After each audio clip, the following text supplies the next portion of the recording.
we bring in our main man, Gulbransen, Downtown Scott, live in Las Vegas as we kind of close the book. Well, actually, we're not even closing the book. We're just closing a chapter here on the Las Vegas Raiders because there's going to be a lot to follow, Scott, over the course of the next few weeks. Casey brought this up to start the show. Rumors are pretty heavy that it could already be down to Antonio Pierce and Jim Harbaugh. How real is that rumor, and what direction would you go if that's the case? Well, I think it makes sense, right? So how real is it? I think it's pretty real because I look at what we've heard and been told about Mark Davis wanting a big name. So if you can get a big name, and in this case, I think Jim Harbaugh qualifies. I mean, he won the national championship last night. He had great success with the 49ers. He's won everywhere he's been. And so that makes a lot of sense. He also is a former Raiders coach. That's where he got his coaching start. He was hired by Al Davis, was close to Al Davis, talks about openly how Al Davis has influenced him throughout his career. And so that makes sense. The other side of it is Antonio Pierce did a great job, brought this team to 5-4 the second half of the year, had never been a coordinator before in the NFL, was a position coach, stepped up, unified the locker room. So you look at those two guys and you're like, okay, well, if I can't go get Harbaugh, then you got your guy, right? So you have Antonio Pierce, fan base loves him. Obviously the players love him. So I think if you look at the situation, it's not, you don't have to be anti one or the other. I think a lot of fans are like, well, no, it's got to be Antonio Pierce. We love him. And there's nothing wrong with that. But you can't deny that if somebody like Jim Harbaugh is available and is willing to talk to you and interested in coaching your team, how can you not consider him? But if that doesn't happen, then I would fully expect that they go the different route and they go with Antonio Pierce. And the scenario that I brought up to D'Lo was simply you get a phone call from both agents. And obviously Antonio Pierce wants the job, but Jim Harbaugh's agent, I think it's Don Yee. I think that's the agent, right? Yep, I believe it is. He says, hey, Harbaugh wants to come. And you got a decision to make. And I feel like I would love to see Antonio Pierce get this opportunity. My heart says Antonio Pierce. My head says you have to go with Jim Harbaugh if he says he wants to be there. Yeah, and that's put really well, and I think that's what we're seeing when I talk to fans who love Antonio Pierce because of the energy, because he's a real guy. Like he's down to earth, and you have to give him credit for what he's done. At the same time, you have a proven winner. You have a proven winner in Jim Harbaugh. So the way I've been talking about it, guys, has been this: is no matter who the candidate is, there's risk, right? So with Jim Harbaugh, if you want to consider risk, what is it? Outside of his 9 years at Michigan, okay, hopped around a little bit, but he was also climbing the ladder at that point. So he's now 60 years old. I don't think he's thinking, hey, I'll go and coach an NFL team for 4 years, and then I'll go back to college again. No, I think wherever he goes is going to be his last job. He wants to try to win a Super Bowl, which has been his stated goal. He now won the college championship, so that's really all that's left for him. So if he does that, makes sense.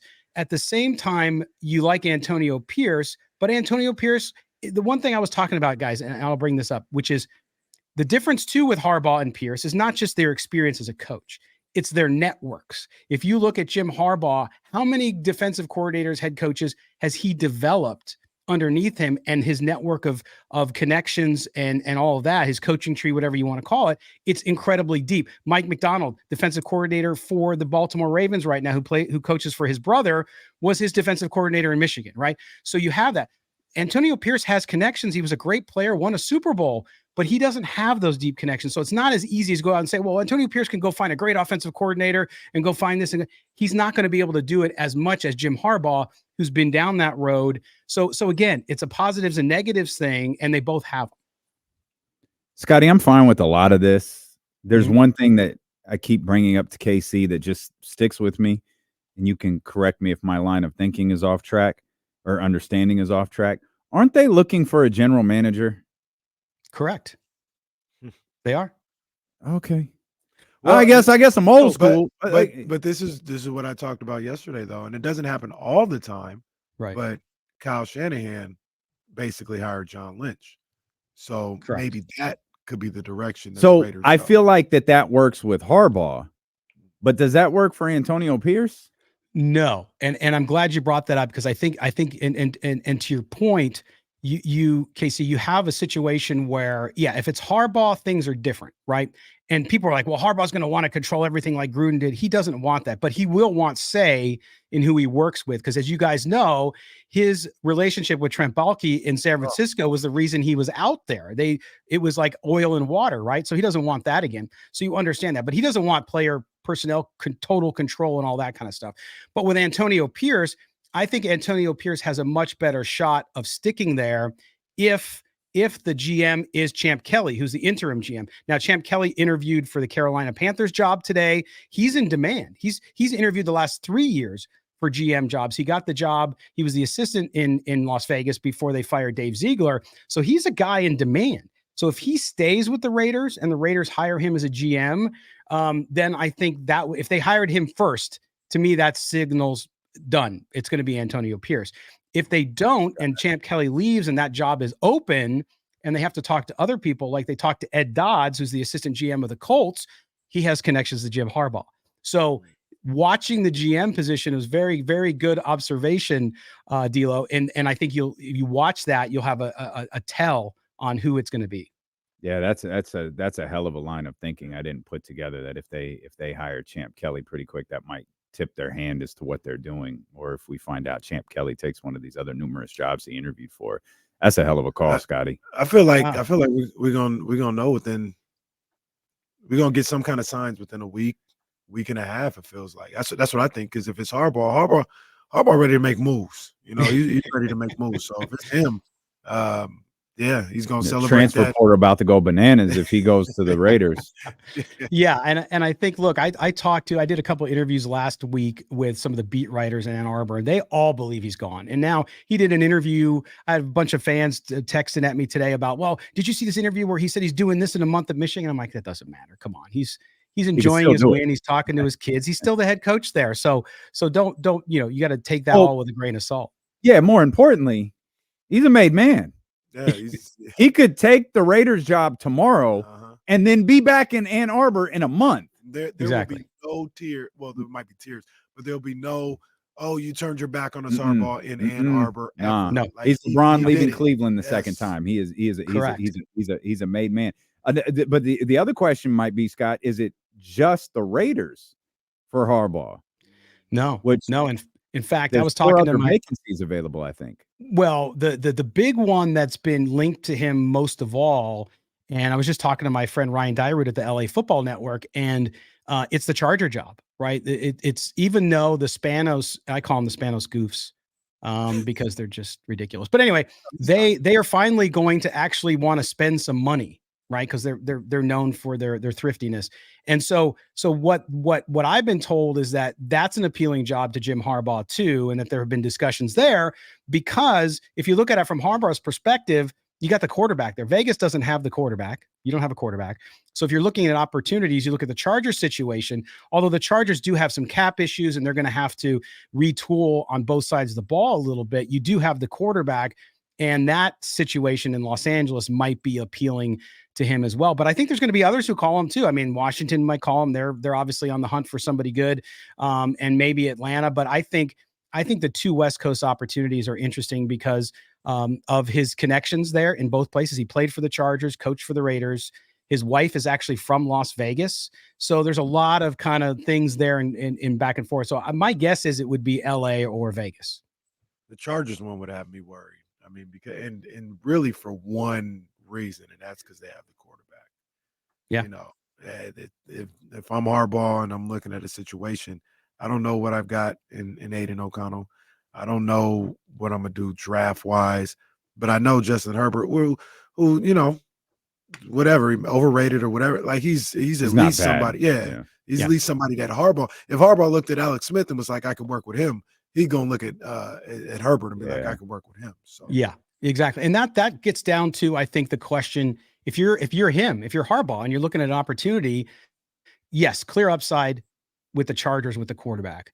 On the Raiders side of it, you could say, I get to pick my quarterback because they're gonna be heavily involved trying to get up in the first round to get a quarterback, right? And it's a great class. So it all depends. Do you want a guy who's been a veteran and you have to just work with, like you did with Alex Smith, which is a great analogy, or do you want to be able to bring up your own guy, go select them, and create what you want to create? So that's all going to be depends. And we don't know because, right, until he tells us or until he picks, it's going to be unknown for the rest of us. That's probably the next, like, what is the status of the quarterback position? Like is Jimmy Garoppolo a Las Vegas Raider no matter what next year?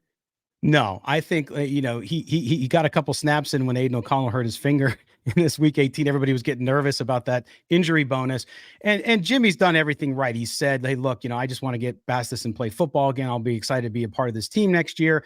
But I don't see any way he's back. I think they eat that. The most important thing the Raiders need to do outside of getting the GM and a coach is get a quarterback. Aiden O'Connell is a good backup. Some fans argue with me on that.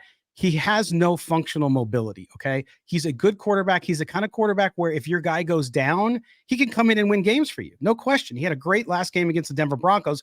Broncos, of course, have the 30th ranked defense in the NFL, so it wasn't as hard as it would be against a better flight team. So I think with Aiden O'Connell, you have a great backup that you can develop over the next several years. He's under contract for at least 5. So, but you need to go make that dynamic playing quarterback your priority. And so whoever comes in as GM and coach is going to be at the center of that. And you got to try to get that as right as possible because the Raiders technically, I think we saw this in the second half of the season, guys, they're not that far away. They won 8 games this year. Imagine when they were at 3-5, no one thought they would win 8 games. They won 8 games. And so I think it shows the defense is in a good spot. They need to supplement that. And then on offense, you just need a quarterback. You have a lot of pieces there, upgrade the offensive line, and maybe you're a 10-win team next year and you're fighting for a playoff spot. 3-1 since the 3-0 game. Yeah, they're not far off at all. Scott, one other thing that I wanted to ask you about that I don't know, maybe only I'm interested in, and maybe you too, Scott, but I always look at this little stuff. What the hell happened with the field on Sunday? Was that I couldn't tell, was that ice? Was it frozen or what was going on in the end zone? No, so it's interesting about this because I had somebody come at me really hard online about this because they're a turf field manager or a field manager for one of the colleges in the Midwest, saying I didn't know what I was talking about. But I've been there, like in 2020 when the stadium first opened and we were in there with no fans because of COVID. It was fine, but throughout the last 3 years, they've just had trouble maintaining it. The desert climate, whatever it is, they seem to do a better job of it in Phoenix. And so the field itself, if you watch the last 5 games at home, a lot of sand in the turf, right? So this time the end zones were really bad, and the outer lying areas where the benches are were really torn up. The field itself, players were tweeting, "Nah, it's not that bad. Our crew does a great job." And listen, I'm not trying to belittle anybody's job, but as far as an NFL field goes, you could see it. You can see the dead spots. You can see the sand. And as people took it like I was insulting their mother. It was really interesting. But I don't know what was going on there. And clearly they'll switch out the entire field for the Super Bowl because the Super Bowl will be there clearly in the next month. But as they do with every Super Bowl, they bring in sod and they completely resod the thing. And I would imagine they'll do that and roll it inside so no weather can get to it. Fun thing about Twitter, you can open up the app and the turf manager is calling you an idiot. And it's funny because and he obviously knows more about grass than I'll ever know, right? But I use the example that, listen, I comment on playing football, playing basketball. We comment on politics. I've never run an office. I've never been president, but I talk about the president. So, look, we go with the knowledge we have, and I'm just saying what I saw and what I've seen. Stay in your lane, Scott. Stay in your lane, buddy. Exactly. Last question. Sorry. No, go ahead. Go ahead. Does Josh Jacobs take his last snap as a Las Vegas Raider? Yes, I would bet on that. Good young man, good back. Missed the last 4 games because of a quad injury, and he's missed games in the past. I mean, last year was when he won the rushing title. It was his healthiest year. He was stronger, did really well. Outside of that, it's been a problem all along, and he goes out that way. How much of that was really injury and him saying, "I got to protect my value because I'm probably not going to be back," and I wouldn't blame him for that per se. So I think that also Zamir White, in those 4 games since he took over for Josh Jacobs, has really shown something. And I think the Raiders can say, Josh, we love it. We appreciate what you've done. But $12, $14, $15 million a year, we got Zamir White here still on his rookie contract, and he looked pretty good. So yeah, I think it's going to be a tough one for fans because they love him, but I don't see Josh Jacobs coming back. Yeah, I was just gonna ask Scott. Those guys I talked to you on Twitter about a month ago, a little more than a month ago. Those guys you were watching the game with. Tell them I said go blue. All right, tell them I said go blue. You don't have to. You don't Oh, have the to. Ohio State buddies. Yeah, I know. And look, I'm a Notre Dame guy, so I Oh, don't like either jeez. one of them. Yeah, well, you guys Oh, chickened out of God. the yearly matchup. I don't know why you guys did that, but it's whatever. I don't either. I loved it. Only thing worse than Michigan is Notre Dame. Oh, Man, Scott, great stuff. This is a lot of really good insight, man. Looking forward to staying tapped in over the next couple of weeks here in the offseason to see where this kind of thing goes for the Las Vegas Raiders, man. We appreciate you as always. yeah, I appreciate you guys too. Thanks for allowing me to come on during the season. And whenever you need me, just reach out and I'll be there for you.